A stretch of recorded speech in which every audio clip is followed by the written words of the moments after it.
Today on Macaulay Math, we're graphing sine and cosine functions. Intro.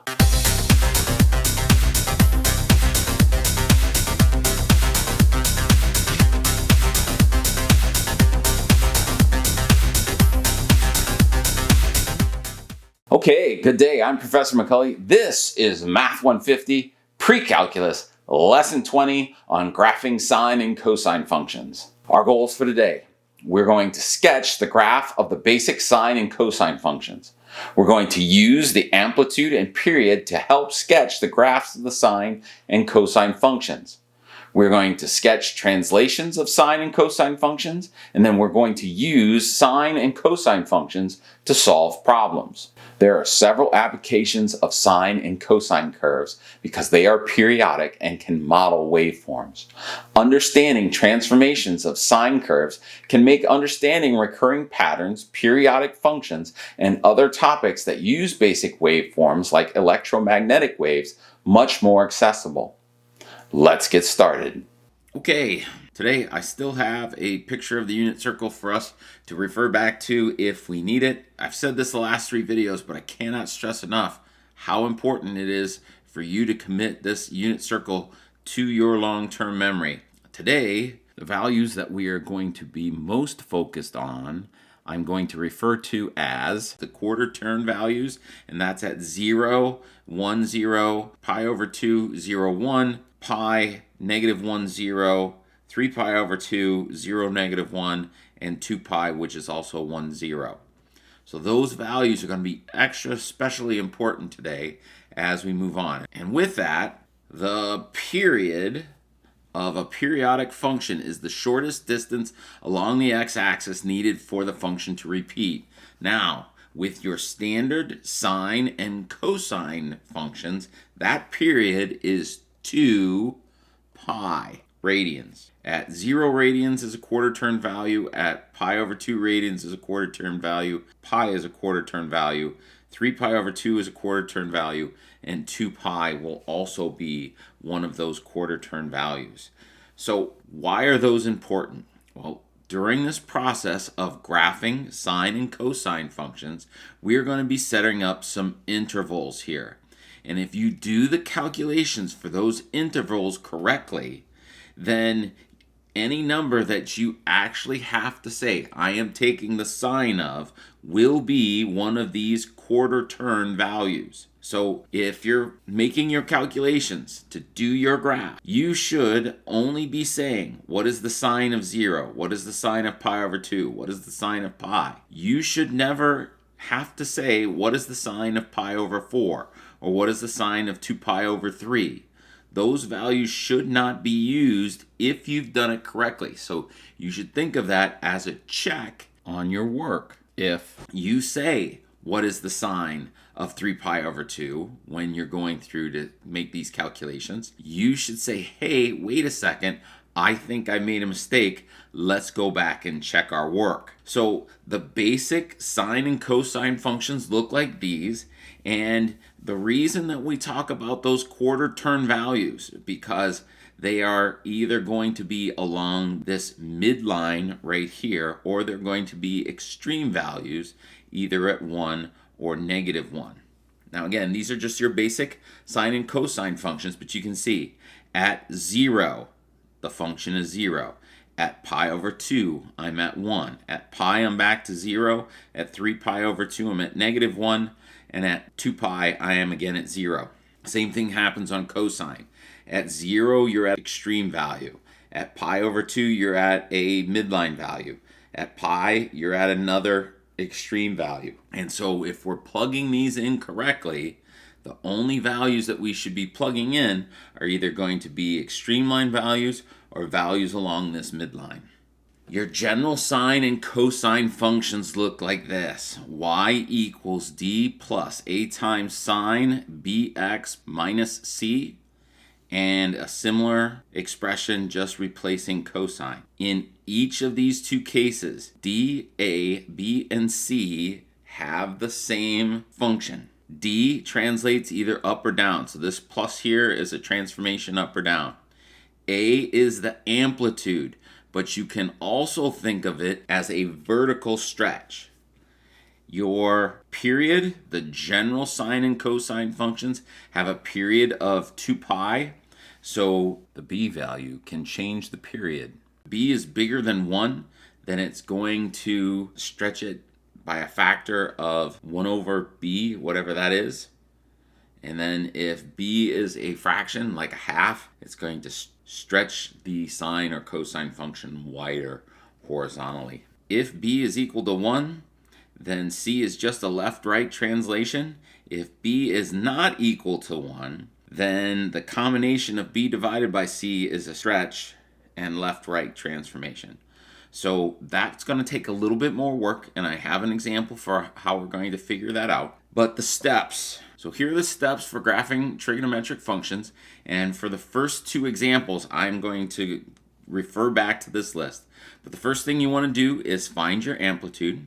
Then you're going to find your period, and with that period, we're going to make our quarter turn divisions. Now, if bx minus c has a c equal to 0, then we'll graph the 2 periods starting at the origin.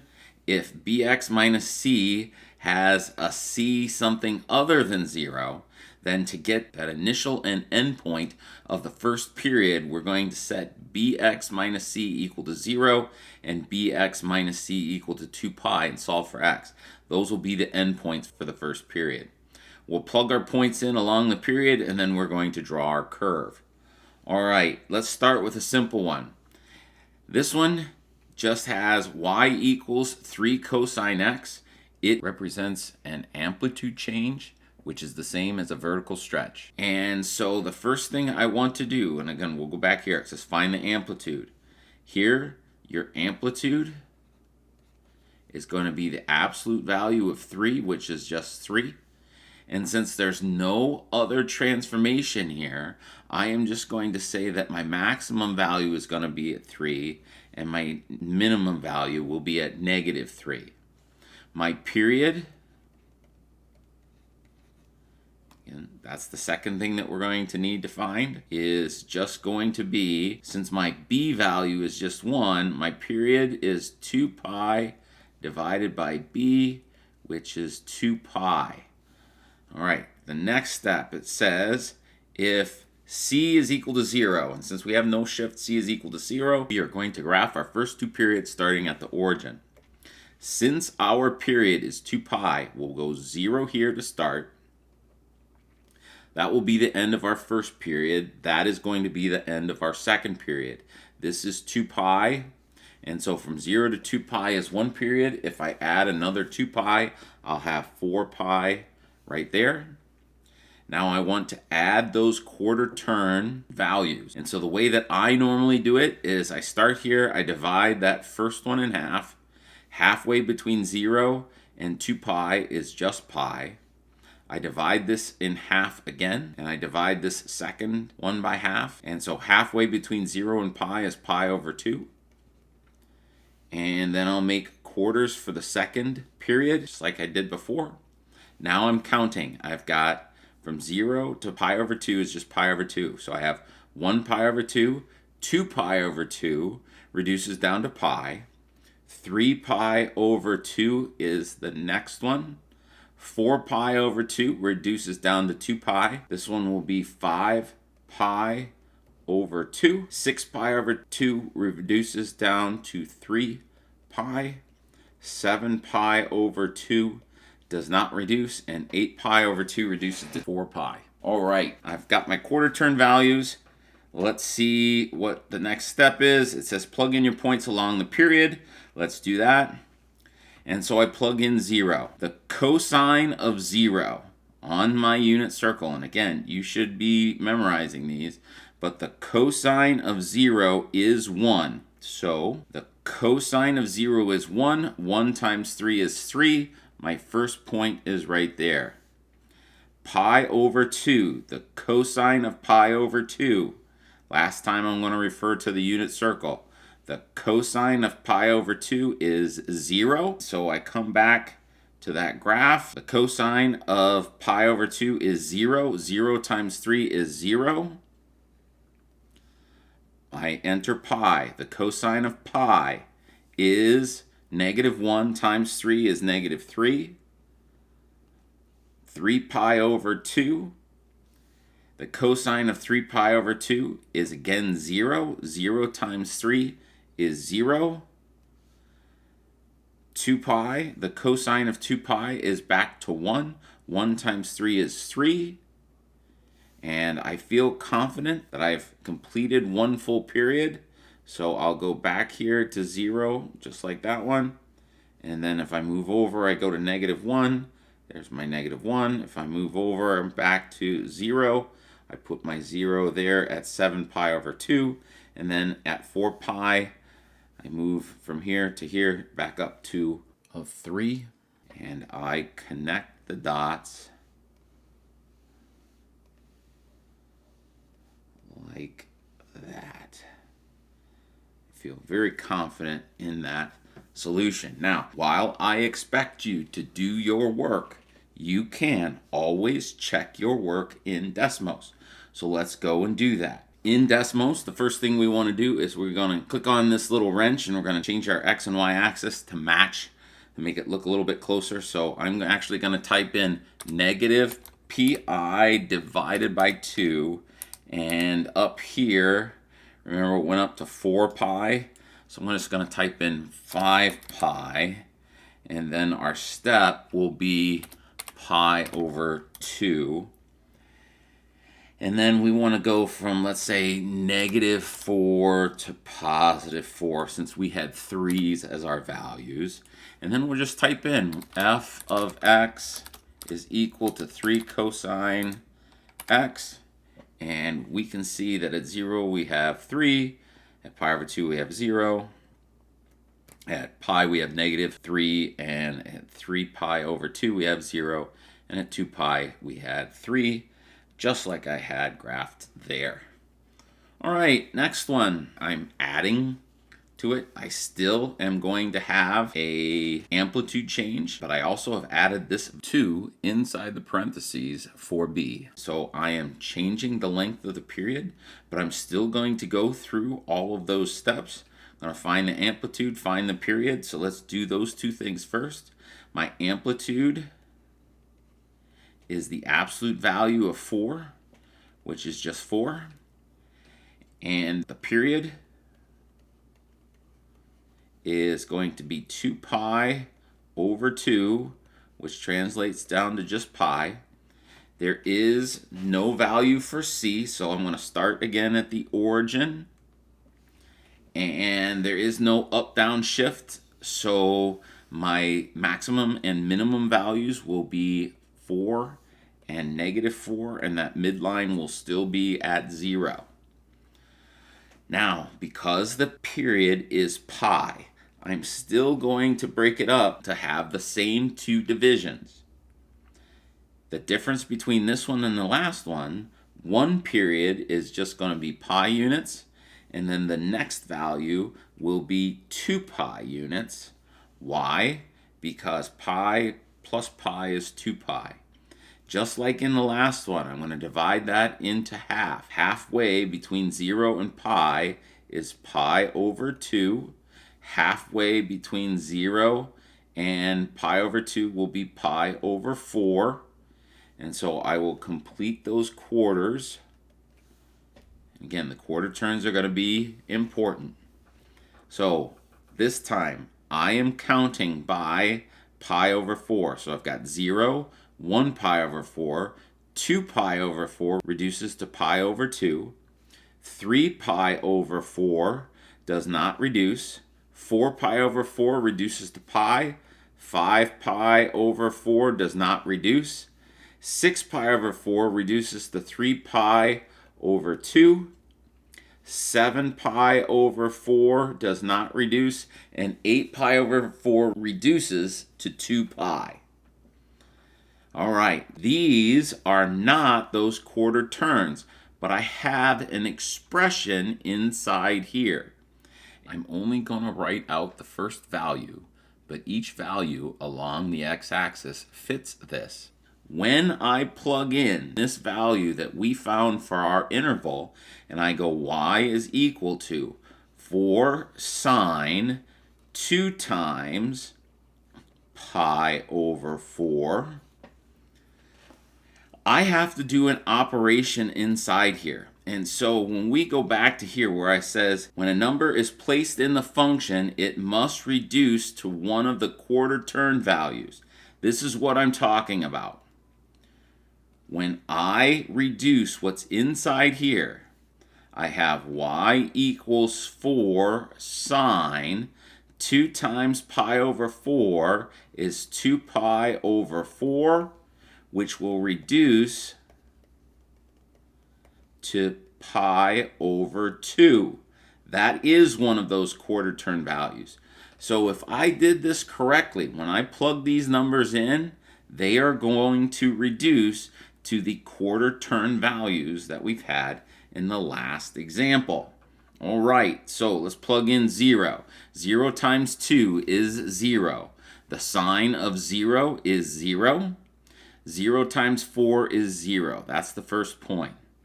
Pi over 4. Pi over 4 times 2 is pi over 2. The sine of pi over 2 is 1 times 4 is 4. Pi over 2. Pi over 2 times 2 is pi. The sine of pi of 0 times 4 is 0. 3 pi over 4. 3 pi over 4 times 2 will be 6 pi over 4, which reduces to 3 pi over 2. The sine of 3 pi over 2 is -1. -1 times 4 is -4. Pi times 2 is 2 pi. The sine of 2 pi is 0. 0 times 4 is 0. I have completed one period, and I feel fairly confident in my solutions because every time I plugged one of these numbers in, it reduced down to a quarter turn before I took the sine or cosine. So I am just going to repeat that period. So I started at 0, I went to 4, then I went down to 0, then I went down to -4, and then back up to 0. So my graph is going to look something like this. And again, I feel fairly confident in that solution. Let's quickly go over and check it in Desmos. This time, I'm just going to change my y-axis to -5 to +5. Since it goes up to 4, we'll change the x maximum to 3 pi, and we will change the step to pi over 4. Change this to 4 sine 2x. Again, 0, 4 pi over 4, 0 at pi over 2, -4 at 3 pi over 2, and 0 at pi, which is what we came up with. Let's talk about an example of a vertical shift. So we go through our steps. Our amplitude is still the absolute value of -2, which is 2 in this case. Our period will be 2 pi over pi, and that one's going to be a little bit different than the last one because my pi's cancel out, leaving me with a whole number answer for a period. C is still equal to 0, so I have no left-right shift, but I do have a D equal to 3, so that's going to translate 3 units up. Now, in the last two, I've kind of had this midline here at 0. Since I have a transformation 3 units up, I am going to draw in a new midline at 3. And then since the amplitude is 2, I'll go up 2 above that. 3 plus 2 is 5. 3 minus 2 is 1. 5 and 1 should be our maximum and minimum values. Now, again, no left-right transformation, so I'm still going to start at 0. I'm going to draw in my 2 periods. Since the first period is 2, the second period will be 4. I'll divide into quarters. This will be easy. Halfway between 0 and 2 is 1. Halfway between 0 and 1 is a half.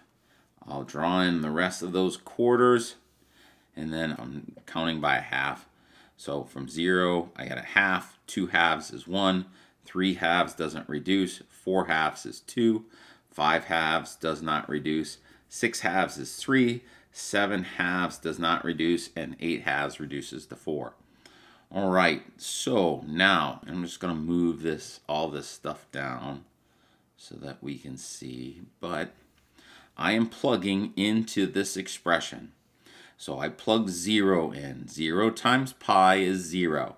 The sine of 0 is 0. 0 times negative 2 is 0 plus 3 is 3. I plug in a half. A half times pi is pi over 2. And again, that's good for us because when we've reduced what's inside this parenthesis, it's a quarter turn value. It's pi over 2. The sine of pi over 2 is 1. 1 times negative 2 is negative 2. Plus 3 is 1. I plug in 1. 1 times pi is pi. That's good. It's a quarter turn.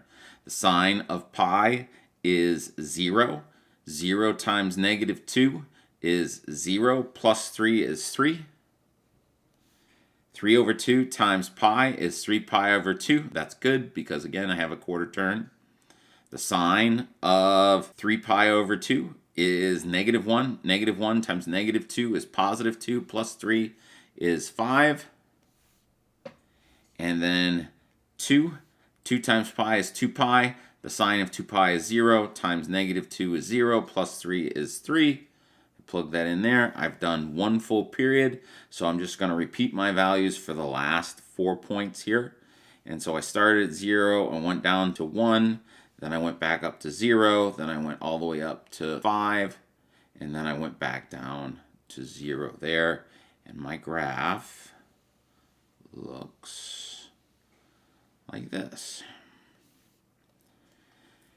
And so we should just real quickly check in Desmos. So let's go back to Desmos, clear this out. Let's change our window to fit everything. We need our y's. They don't have to go quite so low. So let's make that negative 2. Let's make our y maximum 7. And then we don't need values of pi anymore. So let's go from negative 1 all the way up to 5. And then let's make our steps just 1/2. And then we'll come over here and we'll go f of x is equal to negative 2 sine pi x, close the parenthesis, plus 3. And we can see we have at 0, 3, at a half, 1. At 1, we again have, at 1 we have 3, and then at 1.5, that's 3 halves, we have 5, and then at 2, we have 3. So I feel real confident that we have correctly completed that problem. All right, last problem. This is the one that's going to be most difficult because we have this C value. But we're going to start the same way. We're still going to go amplitude is the absolute value of 3, which is 3. All right. My period is 2 pi over pi, which again is going to give me 2. And I have no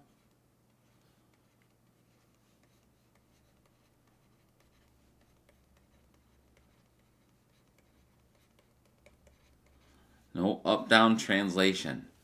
But because of this plus 2 pi, and let's go back up to the rules because this is the first time we've had that, it says if you have some c other than 0, what you're going to do to get the endpoints of the first period is you're going to set that whole expression, that bx minus c equal to 0, and then the bx minus c equal to 2 pi. When you solve those two equations, you'll get the endpoints for the first period. We are going to take this expression, pi x plus pi over 2, and we're going to set it equal to 0.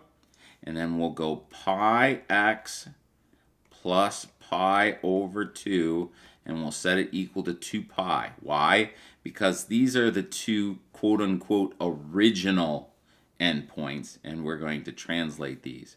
All right, so I'm going to subtract pi over 2 from both sides, so I'll get pi x equals negative pi over 2, and then I will divide both sides by pi, and so those pi's cancel out, and these pi's cancel out, leaving me with negative 1/2. And if I do the same thing, I'm going to subtract pi over 2 from both sides. So I'll have pi x on this side. I'm going to subtract this pi over 2, but I have to convert this 2 pi to something over 2. So how many halves are in 2? Well, there are 4 halves in 2. So 4 pi over 2 reduces down to 2 pi.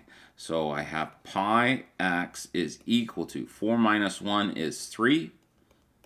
So I have pi x equals 3 pi over 2. And then if I divide both sides by pi, pi divided by pi gives me x. 3 pi over 2 divided by pi, though these pi's cancel out, leaving me with 3 over 2. I feel nice and confident in those two solutions because remember, we said that the period was going to be 2. So 3 halves minus negative 1/2 becomes 4 halves, which is 2. So I feel nice and confident that we have our values that we need. And since the amplitude is 3, we'll go to positive 3 and negative 3 like we did in the past. Now I will plug in my first 2 points for the period. It will be negative 1/2 here, and then 3 halves here. Halfway between negative 1/2 and 3 halves will be 1/2. Halfway between negative 1/2 and positive 1/2 will be 0. And then halfway between 1/2 and 3 halves will just be 1. And so I'll plug in another period. We'll divide that into quarters. And clearly we're counting by halves. So I have 3 halves. 4 halves will be 2. 5 halves does not reduce. 6 halves is 3. 7 halves does not reduce. Okay, so let's plug in one last time here.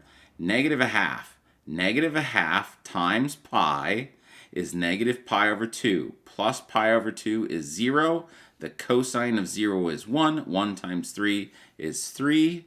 So I'm going to move this and say I have negative 1/2, 3. If I plug in 0, 0 times pi is 0. 0 plus pi over 2. And you'll notice again, every time I reduce this, I get one of those quarter turn values to plug in. So 0 times pi is 0, plus pi over 2 is pi over 2. The cosine of pi over 2 is 0. Then 0 times 3 is 0. Next, a half. A half times pi is pi over 2. Plus pi over 2 is pi. The cosine of pi is negative 1. Negative 1 times 3 is negative 3. 1. 1 times pi is pi. Pi plus pi over 2 is 3 pi over 2. The cosine of 3 pi over 2 is 0 times 3 is still 0. 3 over 2. 3 over 2 times pi is 3 pi over 2 plus pi over 2 is 2 pi. The cosine of 2 pi is 1. 1 times 3 is 3. And again, I have a full complete period, so I will just copy the points that I got from the last one as I move over, and I will connect the dots.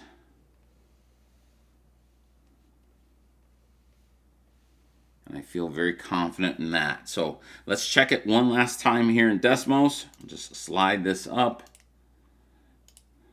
and we will make this 3 cosine pi x plus pi over 2. And at negative 1/2 we got 3. At 0 we get 0. At 1/2 we get negative 3. and at 1 we got 0 again. So I feel very confident in that answer. And that is all I've got for today, folks. So, the Star Wars fun fact of the day: James Bond himself, Daniel Craig, has a small cameo in The Force Awakens where he plays a stormtrooper who is Jedi mind tricked into releasing Rey from the clutches of the evil First Order. All right, that's all I got. Have a great day, folks. Goodbye.